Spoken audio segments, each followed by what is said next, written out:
Aujourd'hui, je vais commencer par parler de nous qui sommes à l'aventure. Beaucoup d'entre nous viennent à l'aventure sans après pouvoir profiter de la souffrance, des fruits de la souffrance que nous menons à l'aventure. D'autres ont la chance de venir plus jeunes, d'autres c'est pas le cas, ils arrivent à un certain âge. Et malheureusement, ceux qui arrivent à un certain âge, d'autres, ils restent là à travailler et puis à soit vouloir aider la famille en Afrique et puis aussi à construire quelque chose pour les retraites. Et malheureusement, vu que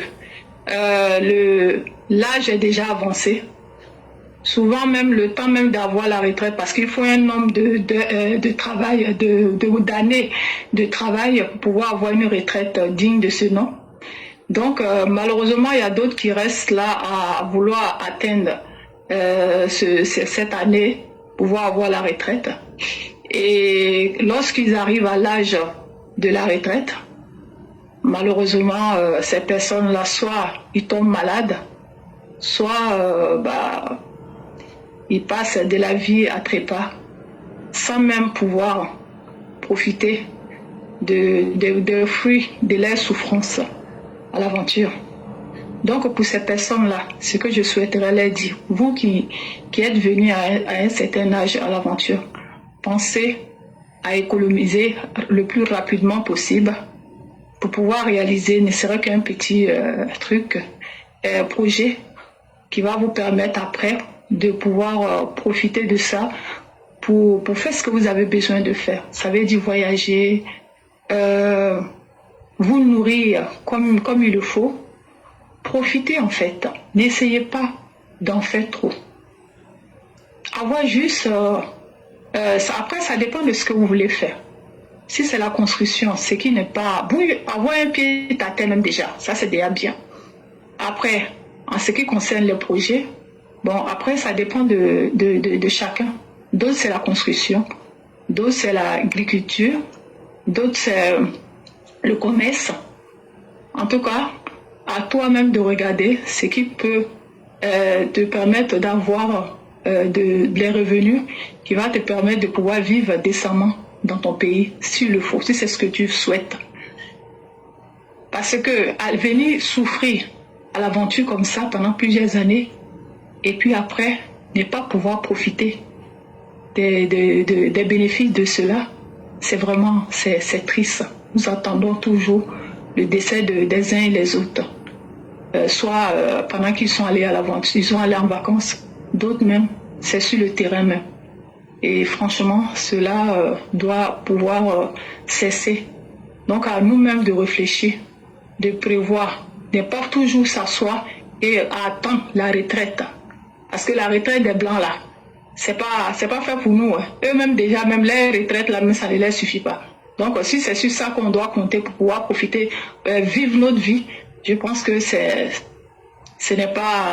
pour moi en tout cas, c'est pas ce qu'il faut forcément attendre quoi. Donc il faut vraiment bouger. Il faut aller plus vite lorsqu'on n'a plus beaucoup de temps pour pouvoir profiter pendant qu'on est encore en vie. Donc c'est ce que je voulais vous dire par rapport à ce sujet. Et puis monsieur l'éclaireur, je ne sais pas si vous avez quelque chose à dire sur ça en attendant que... Effectivement.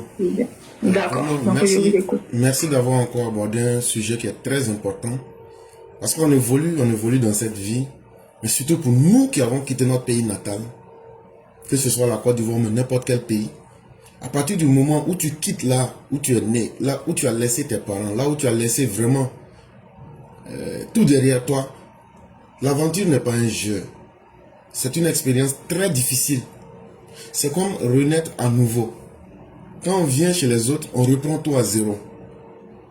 Et on redécouvre une nouvelle vie avec ses codes, avec ses réalités, avec souvent peut-être ces bonheurs qu'on avait espérés. Mais à 90%, lorsqu'on vient à l'aventure, l'idéal qu'on s'était fixé là, la réalité vient nous ramener à 10%. Et l'aventure, pour qu'elle se transforme vite en mésaventure, c'est la chose la plus facile. Pourquoi? Parce que quand tu viens là, toi tu viens avec l'espoir de réussir, de pouvoir tracer un chemin. Mais il n'y a aucune garantie qui prouve aussi que ce que toi tu veux là, c'est ce que tu auras. Et dans beaucoup de cas, les difficultés qu'on vient rencontrer ici, c'est des choses auxquelles on savait que ça n'allait pas être facile. Mais apprendre une nouvelle vie vient avec plus de difficultés que de facilité. Et dans ce contexte-là, vous évoquez un sujet qui est très important. Vraiment, toute personne qui a l'aventure, quand tu t'assois, tu regardes, imaginez-vous quelqu'un qui est venu à l'aventure. Et chaque fois, au début, quand quelqu'un te dit j'ai fait 10 ans, j'ai fait 15 ans, j'ai fait 20 ans, tu es là, tu dis à la personne, wow, un homme peut faire 20 ans en dehors de son pays. Toi-même, ça t'étonne quand tu es nouveau. Mais quand toi-même, tu tombes dans le système, les 20 ans, les 10 ans passent. Et toi-même, tu te demandes si c'est toi-même. Tu te dis à l'intérieur de... Est-ce que c'est moi-même là, j'ai fait 10 ans, mais 20 ans ici. Donc, le temps que tu as passé là, quand tu regardes, d'une part, tu es habitué au nouveau système dans un certain sens. D'une part, tu n'es plus trop en lien avec le pays. Tu es piégé entre deux choses. C'est comme une âme qui est piégée et tu ne sais pas vraiment où aller. Entre-temps, il y a eu les enfants. Entre-temps, il y a eu aussi d'autres réalités. Entre-temps, les parents qu'on a laissés au pays, on ne peut pas demander de faire confiance à quelqu'un mieux que ses parents et ses proches. Mais eux aussi, ne connaissant pas la réalité souvent par mauvaise foi, ceux en qui tu as fait confiance, la confiance n'a pas été au rendez-vous. La petite maison que tu voulais construire, les gens sont allés te prendre un terrain, ils ont filmé, on t'a envoyé. Et je ne crois pas, et je ne connais pas quelqu'un qui a été à l'aventure et qui n'a pas été déçu d'une manière ou d'une autre. Peut-être qu'il y a des exceptions, mais la grande majorité, on a tous vécu des déceptions. Ceux en qui tu as cru pour lancer des projets. Et même nos familles même ne nous aident pas. Parce que pour beaucoup parmi nous, quand on vient à l'aventure, on vient, c'est pas pour nous aider seuls nous-mêmes. C'est pour faire sortir notre famille de la pauvreté. On se dit, si on arrive avec le peu qu'on gagne à aider nos frères et nos sœurs, et qu'eux se mettent au travail, et qu'on change notre condition ensemble, demain sera mieux pour nous tous. Mais ses frères et sœurs, qu'est-ce qu'eux pensent? Non? Comme il est déjà là-bas, là, lui il va devenir notre gagne-pain. Il va devenir notre nyata. On va inventer des problèmes. Moi, j'ai vécu une telle histoire la semaine dernière.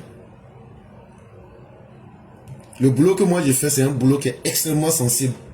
Tu n'as pas droit à l'erreur. Oui, bizarrement, c'est comme ça. Tu n'as pas droit à l'erreur. Et donc, il y a une jeune dame.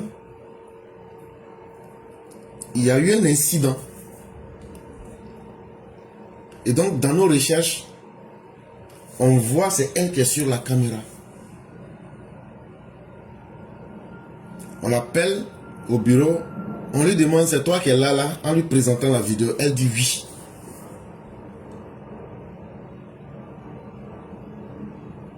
On dit comme c'est comme ça, voilà les mesures actives qu'on va prendre contre toi.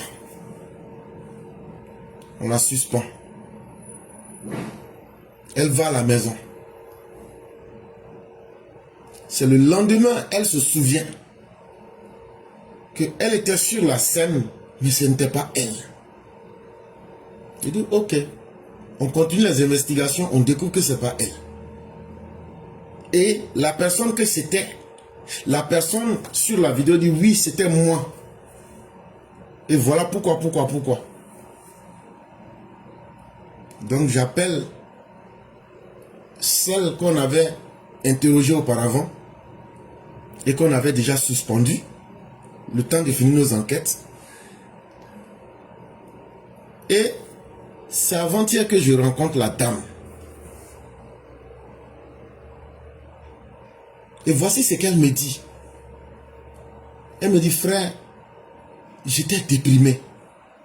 Parce que, avant que vous ne m'appeliez,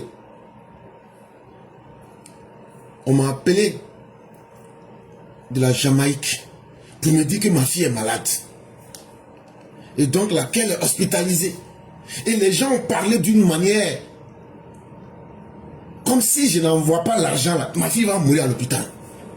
Et donc quand ça coïncide avec vos appels là, j'ai paniqué, moi-même là, mon cerveau était congelé.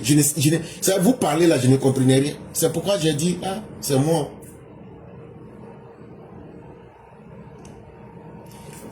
Ce que je vais vous montrer dans cette histoire, c'est la lourdeur des pressions que nous les aventuriers, on reçoit de nos familles là. Vraiment, les gars, vous êtes méchants. Nos parents qui sont restés dans nos différents pays là, vous êtes méchants. Ça là, moi vous dis ça. Vous êtes méchants. Vous ne pensez même pas que nous sommes des êtres humains.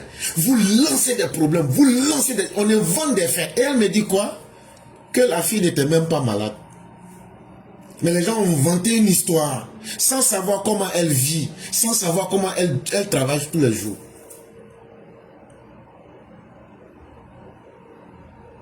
C'est là que je lui ai dit, Dieu merci, on a pu découvrir la vérité. Et on a pu te sauver. Ça doit être une leçon pour chacun de nous tous. Il dit, à travers ce qui t'est arrivé là, c'est comme ça que nous tous on subi la méchanceté de nos proches qui sont restés au pays. Il dit, fais attention. Quand tu es au travail là, le monde du travail là, sois concentré pour le temps que tu vas faire là, sois concentré. Faut pas t'amuser. Les appels du pays là, faut pas prendre. Il n'y a jamais de bonnes nouvelles, on va t'annoncer.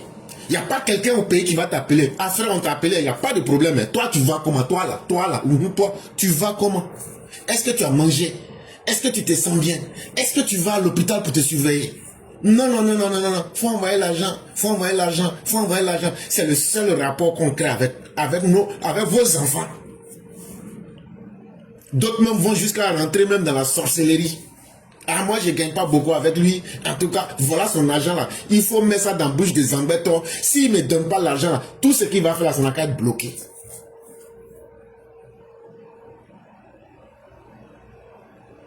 Oui, cher, mais c'était pour escroquer la dame en fait. Parce que elle-même, elle me donne un détail aussi. Elle dit quand on me voit sur TikTok ou même sur Facebook et que je brille là, les gens pensent que j'ai tout. Je dis voilà. Je dis, nous, notre génération, c'est ça aussi notre erreur. On donne une fausse apparence. Je dis, il faut arrêter ça. Je dis souvent, moi-même, je te vois sur TikTok. Je dis, moi-même, souvent, je te vois sur TikTok. L'impression que tu donnes là, les gens pensent que c'est vrai. Donc là, si tu fais ça aussi là, tu te vends moins cher. Mes chers parents, la vie n'est facile nulle part. À l'aventure ici là, chaque jour tu entends que quelqu'un est mort. Tu entends que quelqu'un est mort. Mais chaque fois que tu entends que quelqu'un est mort là, faut pas être désolé pour le mort. Hein. Le mort ne sait même pas que lui il est mort. Lui il a déjà fait sa traversée. Mais c'est un signal pour te dire que toi là, c'est un rappel pour toi qui est resté derrière là, que bientôt tu seras le prochain. Bientôt c'est moi je serai le prochain. Mais s'il y a quelque chose qui fait encore mal, s'il y a quelque chose qui fait très mal, c'est mourir à l'aventure. En toute sincérité, mourir à l'aventure là, c'est comme une malédiction. Non à l'aventure, hein, moi je suis à l'aventure. Mourir à l'aventure, si je meurs là, c'est une malédiction. Pourquoi? Parce que sincèrement, ça fait pitié. C'est là que tu découvres en réalité que tu as vécu une vie à vide. Tes parents qui sont là-bas, ils ne pourront pas te donner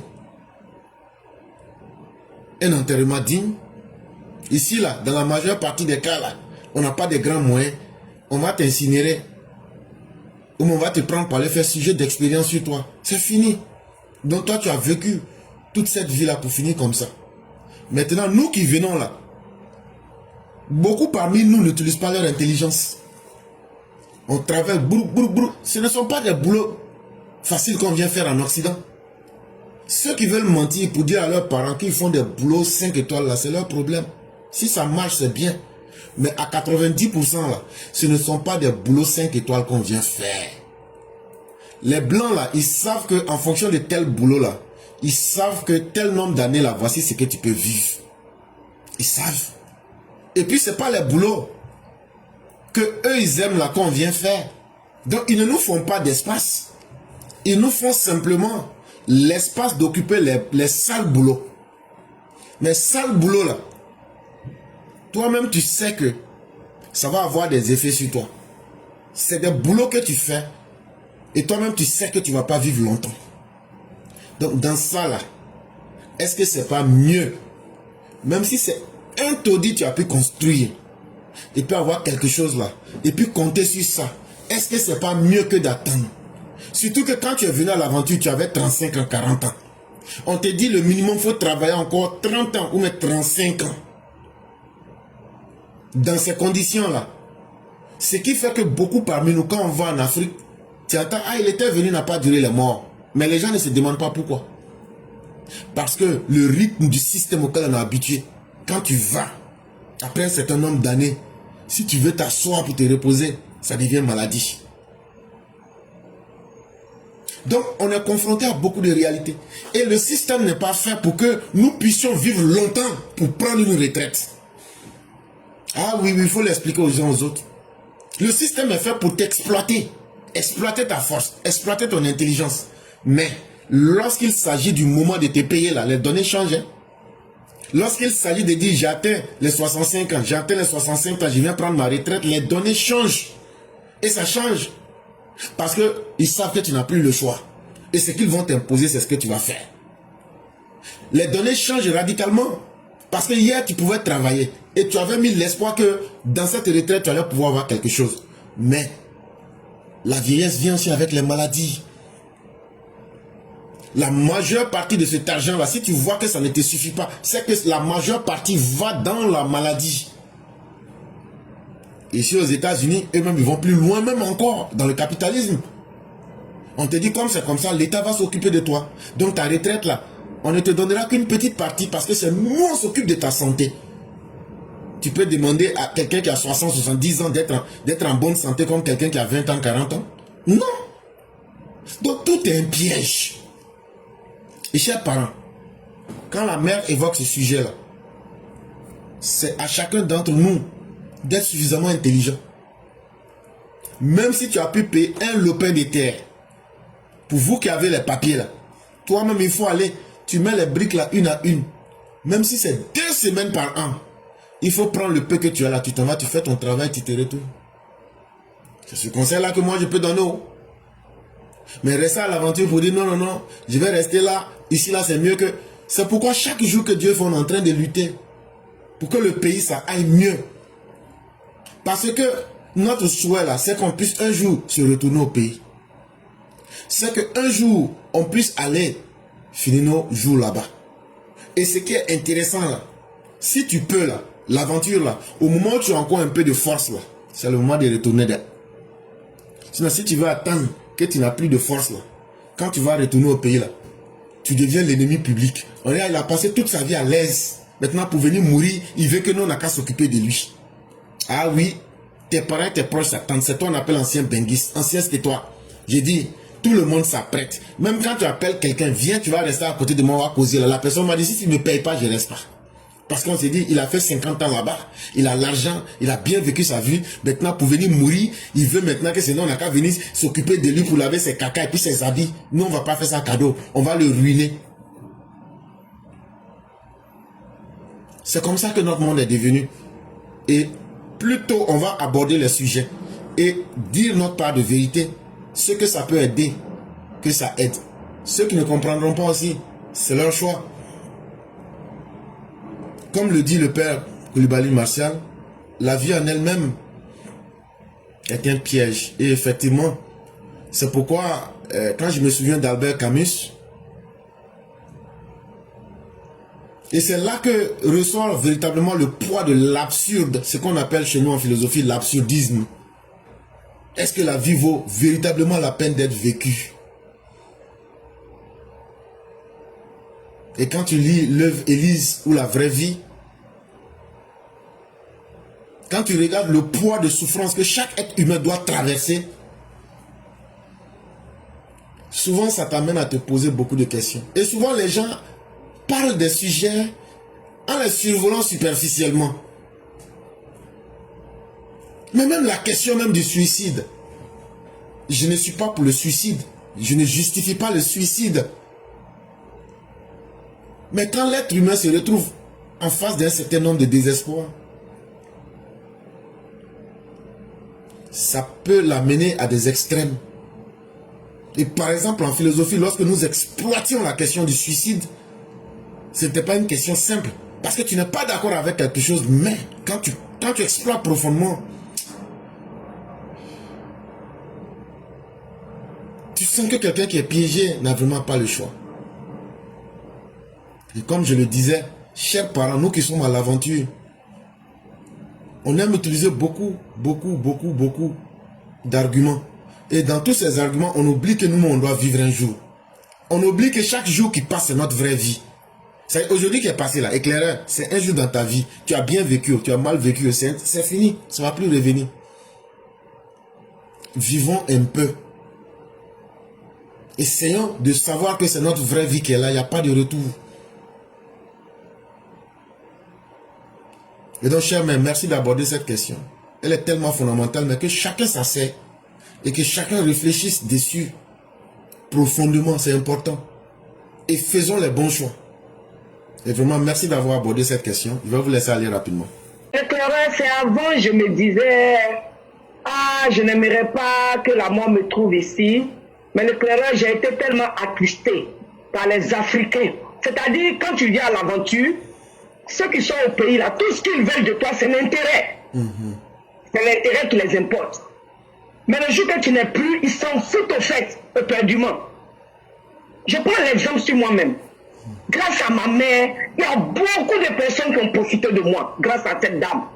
Mais l'éclaireur, comment tu peux comprendre que tu pars à Abidjan et que tu vas trouver que la tombe de cette dame est pleine, cette tombe est pleine d'herbes? Comment tu peux comprendre ça? La tombe de ma soeur, grâce à qui beaucoup sont passés pour me bouffer. Tu vas là-bas, sa tombe est pleine d'herbes. Comment tu expliques ça, l'éclaireur?